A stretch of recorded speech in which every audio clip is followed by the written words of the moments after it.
Hi traders, welcome to the video. Please pause the video and make sure you understand the disclaimer before proceeding. What I want to do with this video is show you how I go through my Monday prep. Just quickly having a look at Discord, you'll notice that I've posted in down here under the risk sentiment channel, stock markets, the snapshot here, and the VIX showing fear in the markets. Stock markets have been selling off. Okay, so we've got a risk-off environment. Generally, capital will move into safe haven assets and currencies like the yen and the Swissy, the US dollar.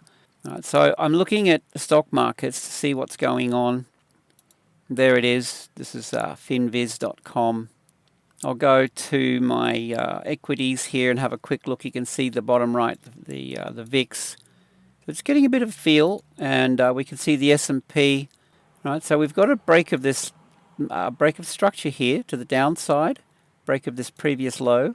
Now we're coming back to retest. Be careful. I call Monday manipulation Monday. You've got to be careful on Mondays. Smart money is going to be manipulating the market in their favor. This is their objective. So what retail traders are looking at, and what seems obvious to retail traders, smart money could move the market in the opposite direction. They might take it in the direction that you're hoping it to trade, and then suddenly kind of turn it the other way. And so we need to be really, really careful. Mondays is not an easy trade, but I do like to get involved and play around on the lower time frames, looking for short-term opportunities. What you'll find is that the market will settle into, in most cases, some kind of a trend around Tuesday, Wednesday. Generally Tuesday, the London or the New York, actually the New York session. London, they might take it in the opposite direction, and then New York, they turn it around. That kind of thing goes on. And then it'll settle into a trend, and this is when we can get in early on a trend opportunity. So we've got a risk-off situation here. A lot of fear in the market. And then what I'm going to do is I'm going to have a quick look at my currency strength, and I can see the stronger currencies at the moment are the dollar, the pound, the yen. So this is the red one is the dollar. All right, the pound we can see has been kind of moving up from way back, and I'm always interested in where there's a bit of history and consistency in the move. So the yen is looking okay, the dollar's looking okay, the pound, I should say. Now the Japanese yen has started to move up, stronger currencies, and the two weaker currencies are the Aussie and the Kiwi. I'll just make a mental note of that. I actually take snapshots and set up these notes. This is my notebook over here, and I'll place info in here that I can refer to quickly. And then the next thing that I'm going to do is go to Forex Factory here and just keep an eye on. You got to click the time to keep it current, and then I want to have a look and see, we've got about an hour and a half until the London Open, so we should start to see some fireworks anytime from here on. So I'll be getting ready for some opportunities, and then the calendar, I want to know what's coming up. So I'm going to click on Up Next, and we can see that later on tonight, this is Queensland, Brisbane time, Australia, 12 a.m. midnight, so it's in about 9 hours' time. Okay, we have high impact events, PMI here, the US dollar. So you don't want to be opening dollar positions into this event. So I'll be avoiding the dollar and the Aussie and the dollar later on today. So what we might do is we'll copy that and we'll put that into Discord, so we'll let people know. Just be careful later on when these events are approaching. And my note is usually going to be something like, we'll just go to Discord here. Okay, avoid these currencies later on today. Don't open dollar and Aussie trades into these events. All right, so we start to plan our moves. All right, coming back over here. So the next thing then, I'm going to go into the charts, and I'll start from the top. Now I've narrowed down my choices here. I don't want everything on here, but I will take certain currency pairs that I like to trade. Start from the top and work down. This is a quick and easy thing to do, but it's really important to, like if you've got this 4-chart layout, go into the weekly. This is the weekly time frame. We want to grab this horizontal, and we're going to mark up just see the weekly close, the last candle close, and then our candle today open. It's really the weekly open, and then we'll name that level weekly open. So we mark up the weekly open, and we're going to look at this. We're going to refer back to this. So this will be on all of our currency pairs. So this is the prep that I want to do before I get too involved here. So then what I'll do is I'll note the trend, and the trend at the moment is looking bearish, but you know, we don't know which way this is going to turn. Generally what will happen is Monday, I call it manipulation Monday. Monday will generally mess around, and then come Tuesday, you know, into the London, maybe the New York session, we start to see which direction this is going to take. In other words, we're looking for a trend to get involved with, and that'll usually set up early on in the week, generally around Tuesday. Okay, Monday they're going to manipulate the markets and try to trick everybody, and then Tuesday they'll turn it around. Okay, so be careful, watch out for that. So I want to know the weekly open, so I've got that marked up on my, and the one thing you want to do is select this so that the drawings continue over to all time frames.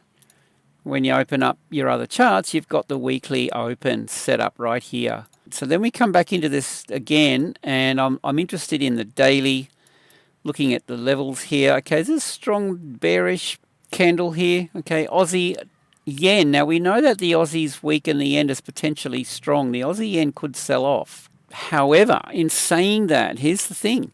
Watch out, smart money doesn't whip it back up in here first, messes around in here, and then we get our trade. All right, so we need to be careful on Monday.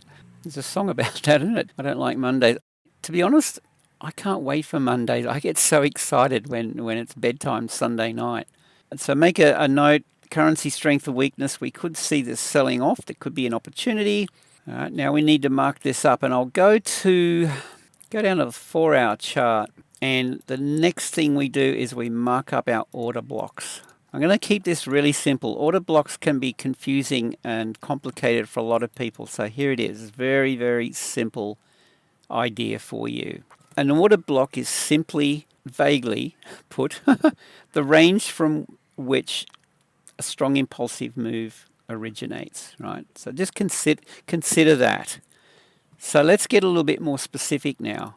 See this strong impulsive move here. Well, where did it originate? It's a green move, green candles. All you have to do is look for the previous red candle prior to a green move. Mark up the high and the low, and there's your order block.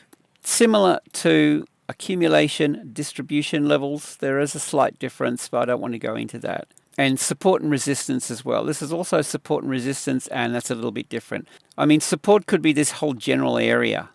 Resistance, and support could be this general area.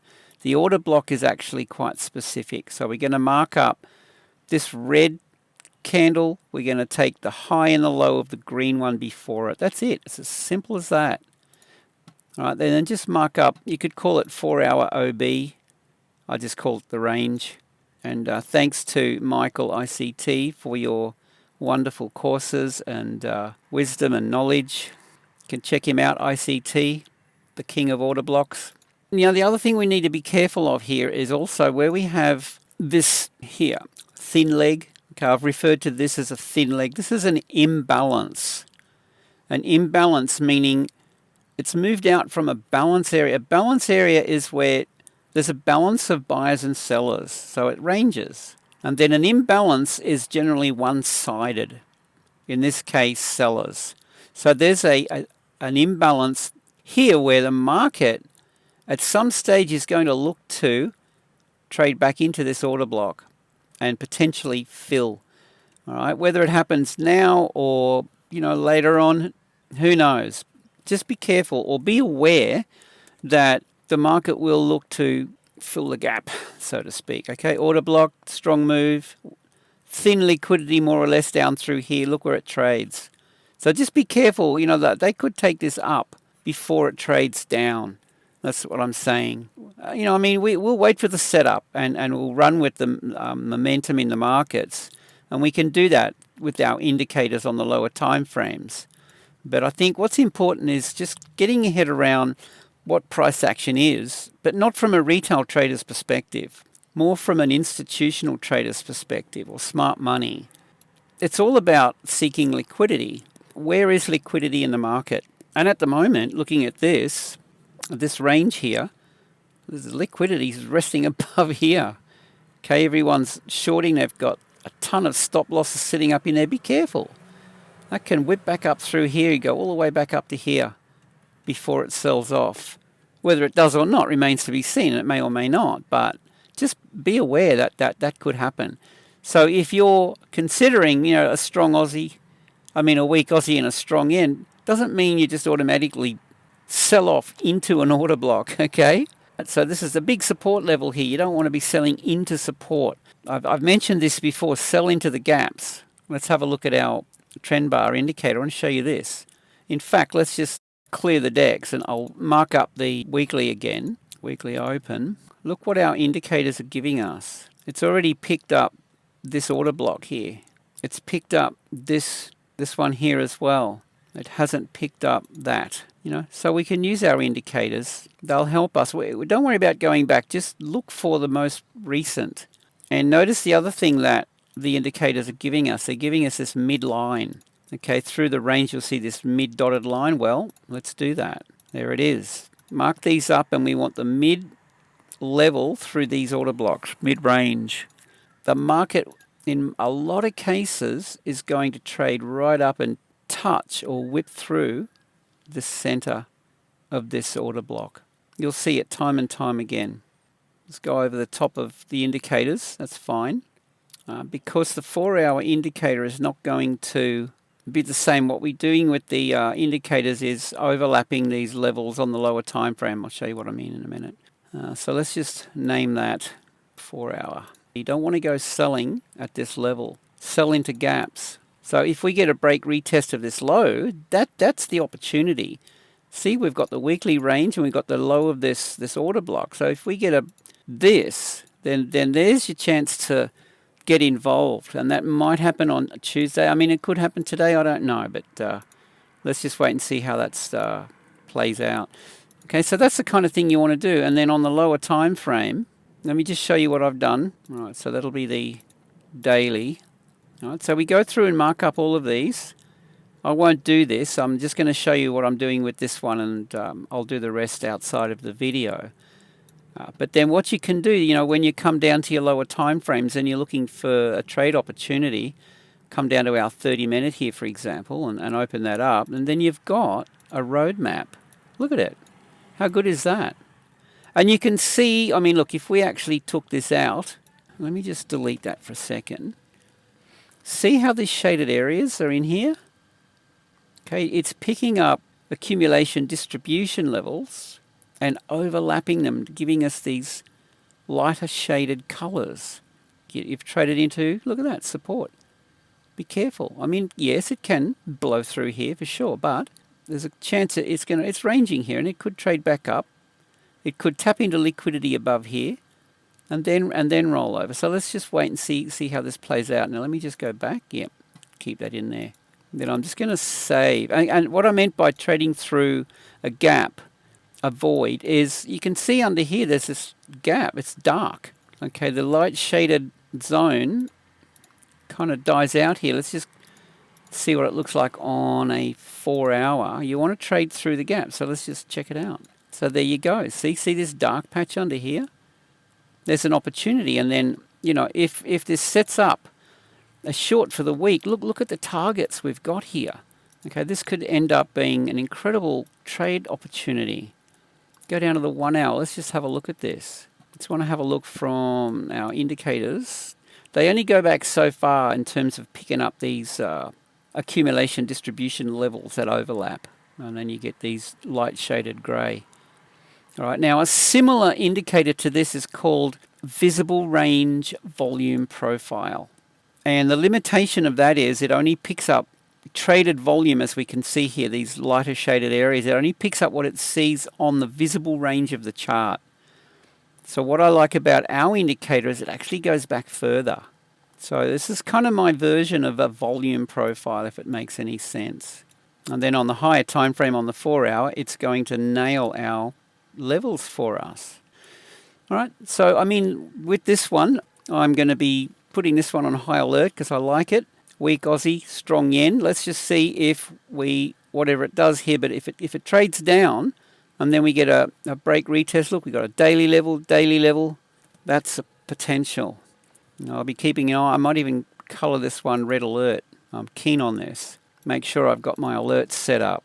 So go into the 3-minute chart, go to the alerts, and then let's have a look and see, do we have this one? Look at that. Now that was stopped for some reason. Okay, so you need to check your alerts. Current symbol only. Let's have a look. What have I done here? Breakout, 3 minutes, stop. Okay, let's get rid of that. I got range break. That's something that I'm experimenting with. We don't have that. So I'm going to set up the breakout again because for whatever reason, it's on the trend channel. Add the alert. I want the 3-minute once per bar breakout. I don't want it to be too noisy. The handbell is perfect. And create. Have my alert now. So what will happen here now is we're going to get alerts whenever these fire on the 3-minute chart. And here's what I'm looking for. This is what we do. High probability trade setups. We're going to look at this from the 4-hour higher time frame. Okay, we want to see this bearish on the higher time frame. We know that the Aussie's weak and the yen's potentially strong. We're looking for the break under. So if we see on the 4-hour or the 1 hour, we've got it all marked up here. We can just do a 2-chart layout. It's as easy as that. Keep it simple. If we see a break under here, retest and fail, look at this. We've got, now if you wanted to be aggressive, guys, this is actually the setup we trade. Let's have a look at this on the 30-minute. This is the setup we trade, guys. This is our strategy. Okay, go back into the videos. Remember our 3-minute and 30-minute strategy, right? You just want to wait to make sure that the 4-hour is going to support you, all right? So, yeah, you don't want to just jump in here willy-nilly, but we've got that, and that would be very aggressive to trade that right now. Yeah, it's not a good idea. Let's just wait and see, and we're looking for the break. When it breaks, see, look, we're trading into support. If it breaks under here, what's going to happen is it'll trade back, and we should see a retest. And then as this is rotating, we're going to get another one of these. So every Aussie yen alert, 3-minute alert that fires, I'm going to come in and have a look. And I want to see that we're trading under here. And then that's my trade. And it might not happen until tomorrow. Who knows? And we want to be trading away from support and resistance. Right, at the moment, it looks like it's traveling back a little bit. Okay, so anyway, I don't want to ramble on, but make sure that when you mess around in here, you come back in and you untick current symbol only. And notice the difference between the alert up the top, the column, and the alerts log. Look at these beautiful trade signals going off. And last but not least, remember we talked about our multi-time frame, higher time frame indicator. Well, here it is down here. You know what I'm preferring to see? Let me just show you this before we wrap the video up. I'm preferring to see, I'll just take it out to this chart here, and we'll introduce the indicator here. I want to show you this. Okay, trend sentiment, we've dropped it in here. You can see what we've got. We've got the weekly, daily, 4-hour, 2-hour, hourly. You know what I'm really wanting to see? If we're going to trade with the trend, I'm wanting to see the daily, the 4, and the 2-hour the same color. Not so much the weekly, but more so the daily, the 4, and the 2. Really want to see these three trending in the same direction, and that'll be a much higher probability trade setup for you. So if we get a break, retest, and fail of this low, and we see the 3 middle rows the same color, there's your trade. All right, back to our strategy. If you want, go down now to the 2-chart layout. Here it is. We've marked up our higher time frame support and resistance, and we get a signal under this range here, range break low. Especially testing this weekly, retest and fail of this weekly, this is going to be an interesting trade if the stock markets continue to sell off. Guys, I think that's pretty much it. Click on the link below, jump on board, it's free, Discord, and with that, safe trading, and I'll see you in the next video.